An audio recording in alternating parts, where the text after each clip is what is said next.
Welcome to another discipleship episode from Planning Helpers. On today's episode, we talk about forgiving others. Forgiveness is one of the hardest things God asks of us, yet it is also one of the most freeing. In Matthew 18, Peter asked Jesus a question many of us have wrestled with. Lord, how many times must I forgive someone who sins against me? Up to 7 times? Peter likely thought he was being generous, but Jesus' reply shattered all limits. Not 7 times, but 70 times 7. That's 490 times. But Jesus wasn't giving a math problem. He was making a bold statement. Forgiveness isn't optional. It's not a favor we grudgingly offer. It's the heartbeat of the true follower of Christ. To drive this point home, Jesus tells a shocking story. A king decides to settle accounts with his servant. One man owes him 10,000 talents. That's millions in today's money. An impossible debt. When the servant can't pay, the king orders him, his family, and everything he owns to be sold into slavery. The servant falls to his knees begging, "Be patient, I will repay everything." Now, they both know he can't.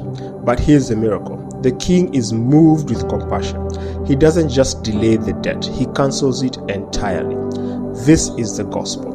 Our sin created a debt we can never pay, but God, in his mercy, forgave us through Christ. But the story takes a dark turn. The same servant, freshly forgiven, finds a fellow servant who owes him 100 denarii, about a day's wage. Instead of showing mercy, he chokes him, demanding, "Pay me now." When the man pleads for patience, the servant throws him in prison. Can you imagine? Even after being forgiven millions, he refuses to forgive pennies. This isn't just selfishness. This is evil. And it's a mirror of how often do we, who've been forgiven an eternal debt by God, cling to bitterness over small offenses, a harsh word, a betrayal, a past hurt.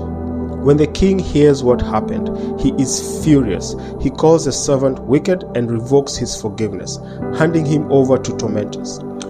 Then Jesus drops the hammer. "This is how my heavenly Father will treat you unless you forgive your brother from your heart." This isn't a suggestion, it's a warning. Unforgiveness disqualifies us from every mercy we claim to believe in. Why? Because refusing to forgive proves we can't grasp the weight of what God forgave us. Unforgiveness has consequences. What are these tormentors Jesus mentions? They are not guilt or strained relationships.